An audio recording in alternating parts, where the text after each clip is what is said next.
Every team, every topic, everywhere. This is BLEAV.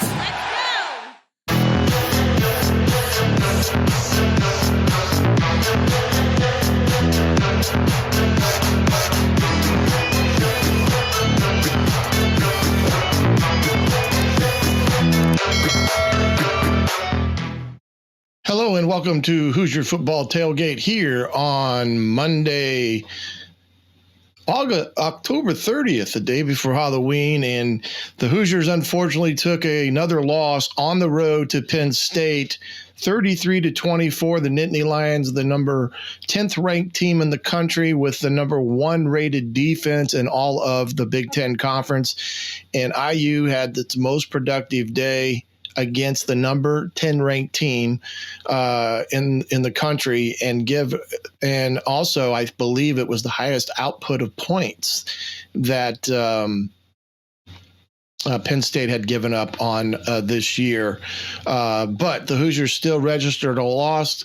There's some things that to be positive about. There's some things to look at and maybe question here as the quote unquote armchair quarterback that we all become on Mondays after a big loss in that regard, and listening to some of the press conference today, especially Rod Carey. Until you win, everything's below the line. And that's exactly right. No matter how good you play in a particular game, how many points you scored, if you didn't score more than them, then it wasn't a very good day, and it still remains below the line.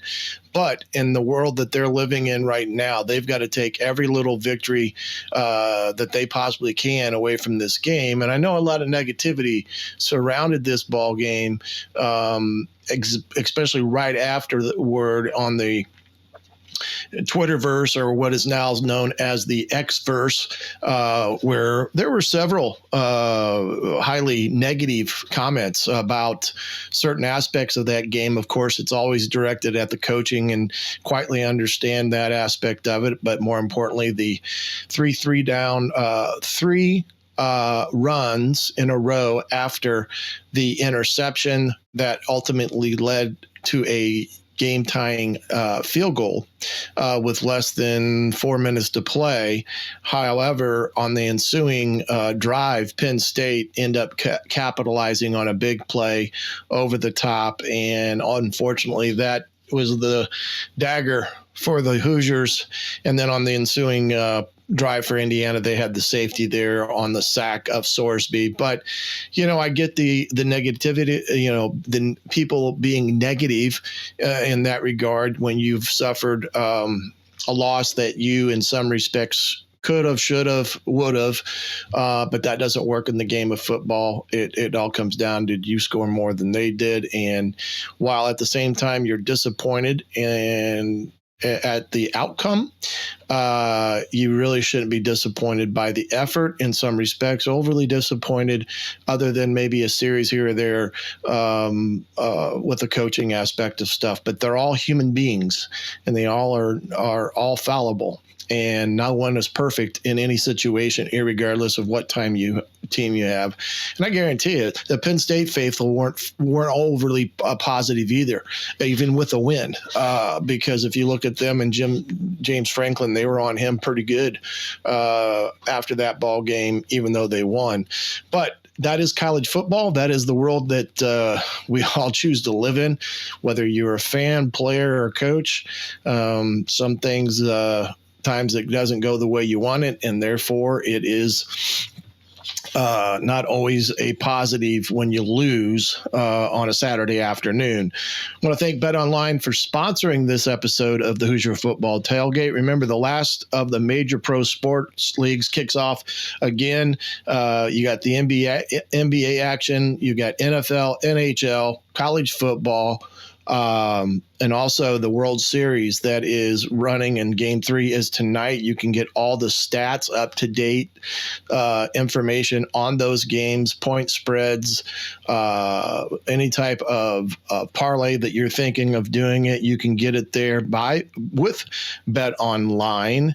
And remember, head over to BetOnline today to get in the action. Don't forget to use the promo code BLEAV, BLEAV, to receive your 50% welcome bonus on your first deposit. Remember, Bet Online is where the game starts. Now, let's take a look here a little bit at this Indiana game on Saturday and talk a little bit more, maybe look at some statistics, and hopefully get to the coach's room today and take a look about some of this other stuff. But, when you look at this ball game, you got to be pleased with some of the ways the defense played. You got to be pleased with the way the offensive played. Two areas that I thought, well, really three areas that I thought were the best that they've been in unison thus far. Quarterback play, with the exception of one throw. Offensive line play, they did a very good job, and I think they've shown improvement here over the last few weeks. And wide receiver play also came around, and especially getting E.J. Williams back into the swing of thing as well. Like to see him get some more targets because I think he is a special player. You also see the ability of McCauley on the outside. DeQuise Carter had a big play in that ball game. Omar Cooper, again, another big play. You also had Archer back into the swing of things. So there's a lot of positive there in the wide receiver room, the quarterback room, and the offensive line room that you can take from that game Saturday afternoon.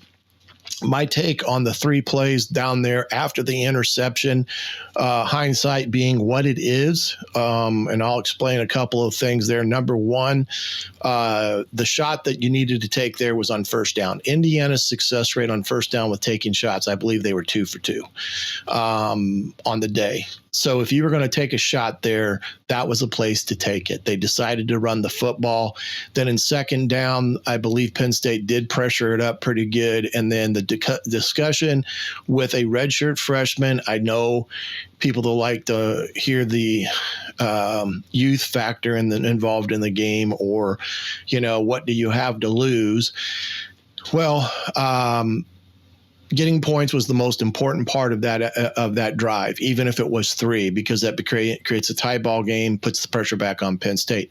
Nobody in their right mind would have thought that Penn State, after they got a first down after that ensuing kickoff, was going to complete a big bomb down the sideline for a big touchdown.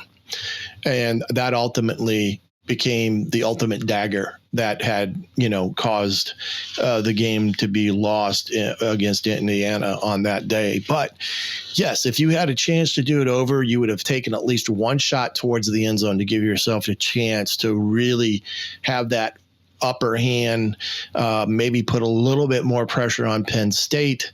Hindsight being what it is, it's easy to be undefeated behind the mic and not understand the total aspect of that play calling in that arena.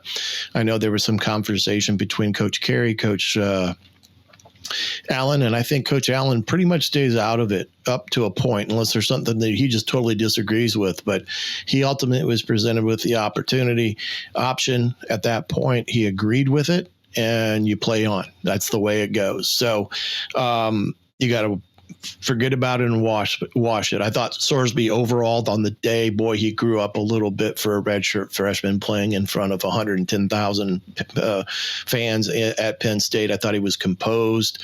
I thought he did a lot of good things on the day in terms of his decision making. He made one bad throw that I guarantee you every quarterback coach in America was screaming, don't throw it over the middle late. And if you look on the tape, had he looked down the field, I think he had Carter that he could have just let one fly and see what happens, but don't throw it over the middle, young buck. You're just not, there's not many quarterbacks in the country that can make a throw like that. And if they are, he's wearing 15 for the Kansas City Chiefs. And even at that, he does make some bonehead plays in his quarterback play. But that was the only bad thing on that day. I thought the running game was pretty decent on the afternoon.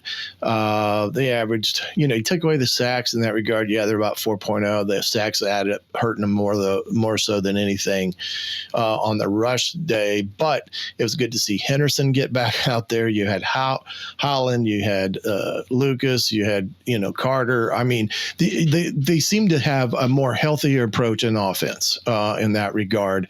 And I'm going to switch over here, hopefully, to some statistical stuff here and see if we can get that all shared up on the screen in that regard. and see what we can get here on this. I don't know how good this will or will not come out, but we'll see. IU had 80 yards total rushing on the day. They ultimately had 80 yards, like I said, there, 2.4 on the day. The defense did a hell of a job eliminating Penn State's rushing attack pretty much on the day to hold them to 132 yards and only 3.1 a carry. Both quarterbacks played well. Sorsby in his day, only 6 incompletions, 269 yards, a long of 90, 3 touchdowns. And then Allar, another youngin', he had 20 of 31. He had his first pick and 300 passes, and IU's defense did that. And he also had 3 TDs on the day, along with 57. Of course, you can look at all the different receivers, pretty well spread around. Donovan McCauley most likely had his best day on the day with 4 receptions. Carter as well, 3 receptions, 104 yards. Mark Cooper, 3 receptions, 52 yards. And the biggest thing that you got out of yesterday afternoon is you look down here at the bottom. We talked about this from the defense's perspective, 168 yards of after contact for Indiana. That's just astounding. And then you look at Penn State, they only had 79. I mean, that is a huge differential in that ball game on Saturday that both offense and defense should be very, very proud of that aspect of things on the afternoon. Then when you look at the statistics overall on the day, IU end up garnering 349 yards of total offense to Penn State's 342. They had a 6.6 to 4.6 average per play, so almost a full 2 yards more per play. Now, offensive plays, 53 to 74. The biggest part of that is IU was getting their first downs on first and second, and then they had some big plays in there that really limited the number of plays that they had in terms of their drives and such. So that was why there was a big differential on the number of plays. Time of possession, it was lopsided, especially in that first half, but it did, if you can look here in the second half, it did equal out, even though there was about a 10-minute differential. Again, we talked about that from the first half's perspective. Third down conversions, IU was only 3 of 11 on third downs, not very good. Penn State was 7 of 18. They were well below their numbers for the day. The big thing here, points off a turnover, IU only got 3. Penn State had 10. And again, the special teams has plagued IU the last few weeks. And if you remember me talking about this more specifically, was that IU had to win the kicking game no matter what. And right now it's killing them in that regard. Let's see if I can, this isn't working the way I thought it was. Let's do this real quick and see if I can get it back up here. Okay.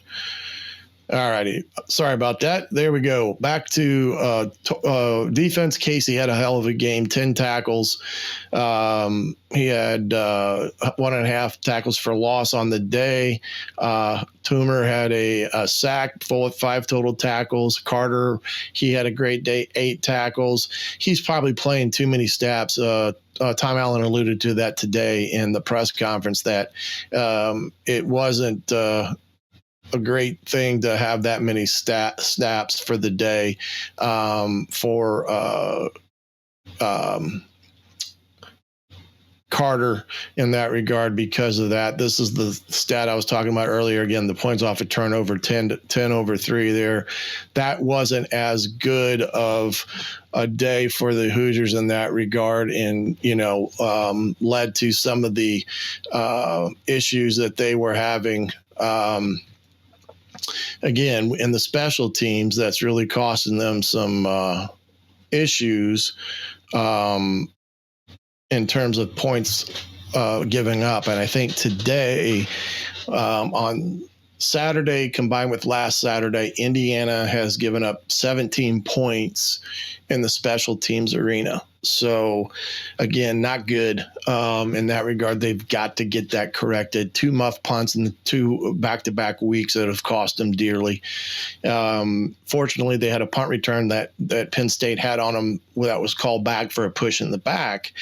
And, again, part of that's the punter is out kicking his coverage. One thing I would tell him to do with that regard with him, because he is a heck of a punter, angle that sucker to the boundary. Don't give him a chance to return it. Put it on the boundary and get your coverage down there as best you can. But that didn't, that helped them, because that would have been another huge blow had that occurred and there not been a penalty on that particular drive. So, but the 17 points has been very costly for them. But, and then the defense, I thought they played well. They had 1 blown coverage. And it was off, I think it was after the muff punt where they had the touchdown in the back of the end zone. He was wide open, and they had a miscommunication in their coverage. Hopefully we can talk a little bit about that here in a second. And I'm going to try to bring up some film here and get it up on the screen for us and see what we got here. That's not the one I want. Let's go. All right, here's some plays from Saturday from the coach's room. Here's a 3rd and 2 for Indiana. This is a well-defended play by Indiana. Great penetration at the point of attack. You can really see the penetration that they get right here, and they do a good job filling their lanes, and actually Casey comes on the backside and gets it. Here's another 3rd and 2 for Indiana defensively. In the first quarter, 0-0 ball game, good pressure, and then great coverage. Good strip on the boundary there, made a big play and forced the punt from Penn State. Okay, here's the big play. Diagram it here for a second. Let's see here. You can see quite easily that they're in man-free coverage. 1 high safety. You got man down here locked up, and tight end's going to come over in motion. This guy's going to come over and cover him. And you're going to get this is DeQuise Carter. He's going to run a fade, which is great because that's what Sorsby's looking at, that matchup. I'm a little surprised that he didn't take the one-on-one down here, because you got the true matchup, and he probably has an option to go either here or at the top. Now, what he's got to be careful of is he's got to hold that safety with his eyes, because this safety can play over the top if he's not, he can play this way if he's not careful. But this is a great job of him stepping up in the pocket here and making a good throw. Now you see the backers walking up. He's coming up. This backer's coming. The front side backer's here, and this backer has got the back there. Sorsby takes a good play action fake, drop, gives a hitch and go type of deal, hits him right in stride, and it was a great job of DeQuise making a good job out here on the perimeter. Boom and go, and then he had the one-on-one at the bottom. And nice little push there by Coop. Another good little push by Coop. Be careful that you don't get called for push in the back. And a big-time play for IU there that stunned Penn State. Absolutely stunned them. And I think it shocked them right then from the rest of the day on. Let's see here. Okay, yeah, next play. Whoops. Okay. Here's a 3rd and 8 for Penn State. Again, IU bringing some pressure, going to get home on this one. Again, just a great game plan by the defensive staff, knowing when to do some pressures. They're twisting their front. They're getting guys free, and led to a big sack on 3rd and 8 after that initial touchdown deal here. Here's the punt, and, this is what kills you. Is you get a big 3 and out. It's 4th and 14, and you muff the punt. And, again, just make the right play here, young man. Just call fair catch and get on the, and not have it bounce off your chest there. That's a tough one for the kid, and your heart breaks for him because, he knows that he's not, that's not what he's wanting to do there. And he took his eyes off the ball for just 1 second, and it led to, unfortunately, the big muff. So here we go. This is the play they score on. You can see IU right now, they're in man, okay? And they're going to ultimately, whoops, I didn't mean to do that. Confirm. They're going to go man here. And what happens is, and this is a good play by Penn State. This guy hasn't showed himself yet. So one of these two guys, what he's going to do is he's going to come out here in the flat. Well, he calls probably some type of call to switch it, which puts him on him. And we should have somebody coming back rotating this way, but we don't. And what happens is everybody gets lost and he just sneaks in behind them. He's got to be aware of where he is because he's the basic end-all be-all protection. But you got two guys on one here, one-on-one here, and nobody back there. And that's how they got that easy, cheap touchdown. So blown coverage there. That's just something they're going to have to get cleaned up here. 3rd and 3 for IU. Again, they had some good things on Saturday and some things that you like to have back. And here's triple slants. Now, he's looking at Jalen thinking this guy's going to come, and he's going to have Jalen quickly on the slant. In this type of formation, the guy that normally is always open is number 2. And I'm going to play this one, and we're going to, and you see Williams is going to be wide open for first down.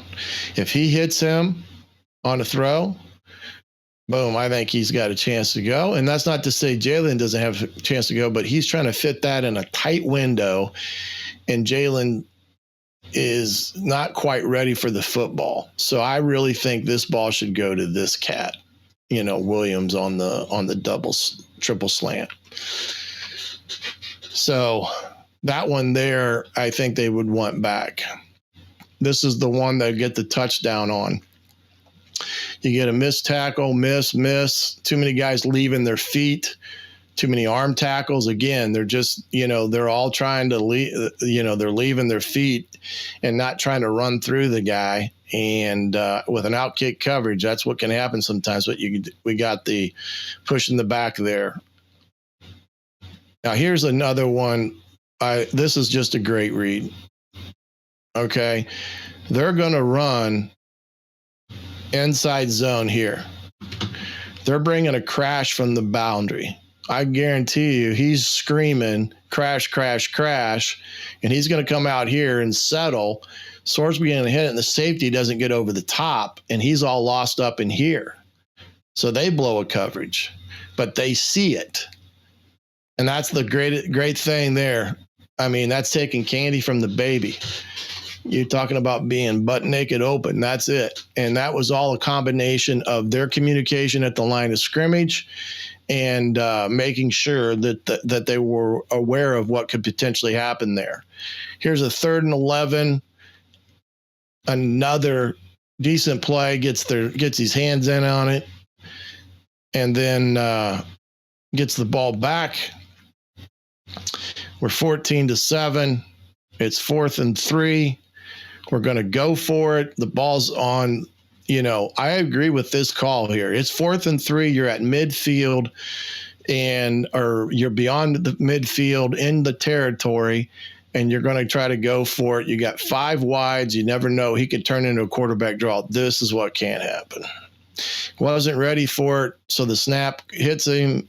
Now he scrambles, gets it out to Henderson, and this one gets reviewed, and you can see that's the correct call, that he was short. And almost had a great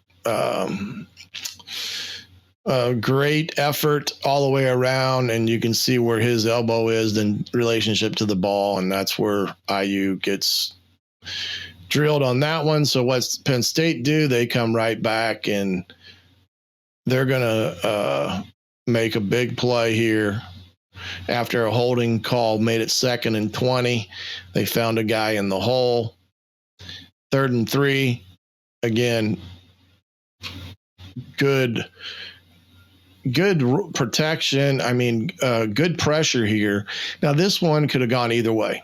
I've seen them call it. I've seen them not call it because it's incidental trip. They get their feet tangled up, but they chose to call it for whatever reason, and then they get it in on this play here. Good second effort, but Indiana at least made them earn those points. Made them earn them. Then IU tries to come back. Here they get the penalty there on the unnecessary roughness, so they're down here inside the 45, and this is the one right here.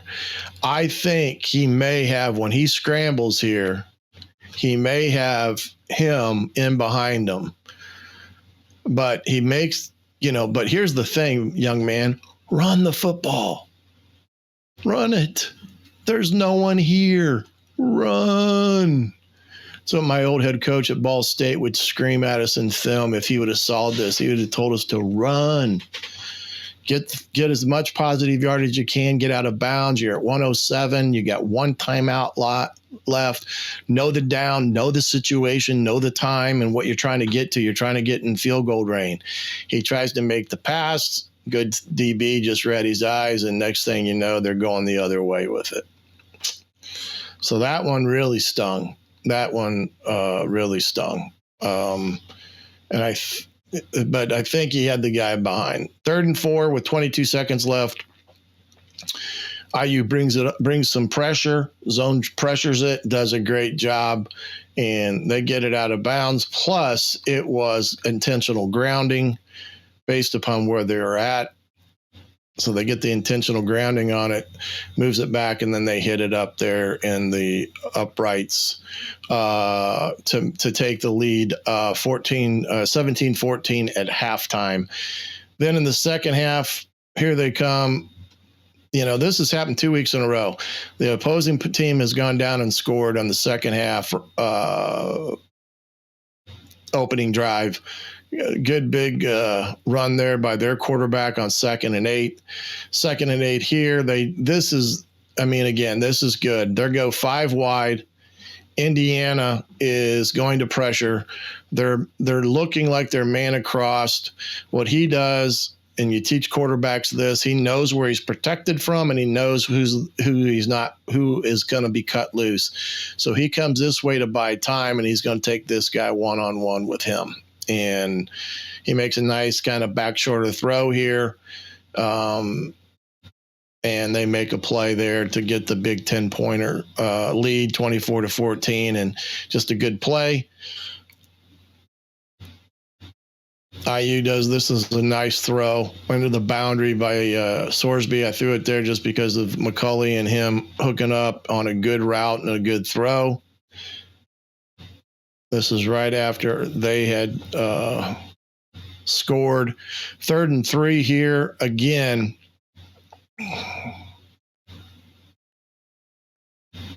He's too short on his route, and he should be above that line there. And I get why he's trying to get rid of it, and he has his choice here where to throw it. He could have thrown it at the top or the bottom here. He could have probably set on him, but he throws it here a little bit behind Jalen, and they do a good job of teaming it up and keeping IU short there. So they go for it on 4th and 3. You got 5 wide. They look like they're running some type of man-free robber, and that's exactly what they do. He does a great job here, gets the first down on that one, coming down at here, and this is the one that hurt. Here's the one that gets them. They end up bringing a guy late off the edge here, so they're bringing this guy and this guy, and then there's nobody in center field. So he's either got to recognize and get out of it, or if there's not a quick way to get rid of this football, he's got to take it and chuck it out of bounds, because you don't want to lose the precious yardage you lose here. Here they come. And see, he's looking. I don't know if he's looking for this guy on a corner route and he's not aware of the situation, but I think he would have probably, he didn't come down here because this guy's free, and it may have been in his throwing lane. So, but he's got to know that guy's free and not take that sack there. So they tried the field goal, miss it. Come back here on a 3rd and 6. Now we're in the 4th quarter, and get a nice big run up the middle here on 3rd and 6. Great call on that one. And come up now. It's 1st and 10. This is a good RPO, I believe. Yep.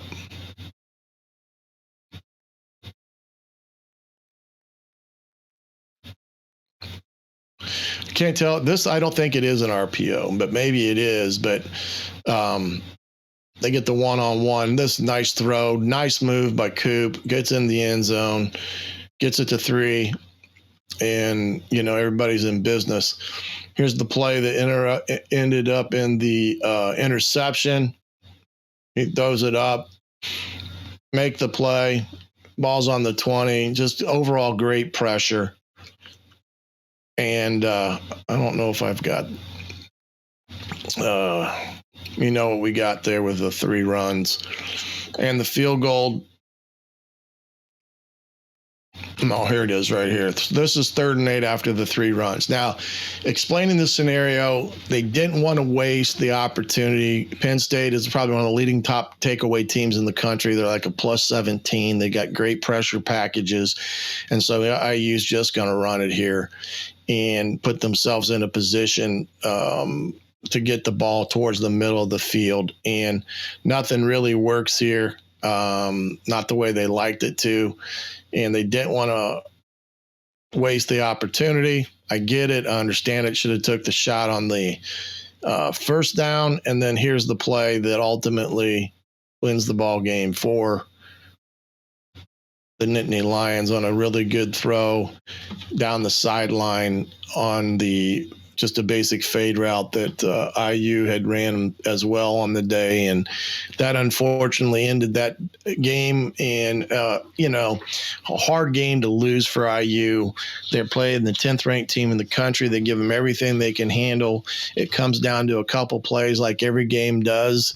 When you sit back and really watch it, like last week, it came down to 3 plays. And, this week came down to about 2 plays in that regard. And why it ended up in a loss for Indiana. So got to flush it now. They've got to move on to Wisconsin this week. We'll be back on Thursday for our Wisconsin preview of the Badgers, who lost to Ohio State this past week. Had some injuries. I think their big running back got hurt. Quarterback different. Phil Longo's the OC up there, and he's trying to put in a new offense, a new philosophy for Wisconsin that it goes away from their ground and pound attack that they've normally been known for. Lou Fickell's first year. They're coming into Bloomington on Saturday, but we'll have all that for you on Thursday in our Hoosier Football Tailgate Wisconsin preview. Remember, Bet Online is the #1 source for all things sports wagering. Got the big World Series Game 3 tonight. You can get in there and get all the information you need in terms of stats and up-to-date news in terms of player availability or non-availability for this big game, as well as the other games that are going on this week in the NBA, NHL, and then, of course, college football on every night probably again this week. You can get there at Bet Online. Remember, Bet Online is where the game starts. And want to thank Bet Online again for our sponsorship of today's show. But for now, I'm the Coach Shannon Griffith. Thanks for watching on the Hoosier Football Tailgate right here on the BLEAV Network. Good night, everybody.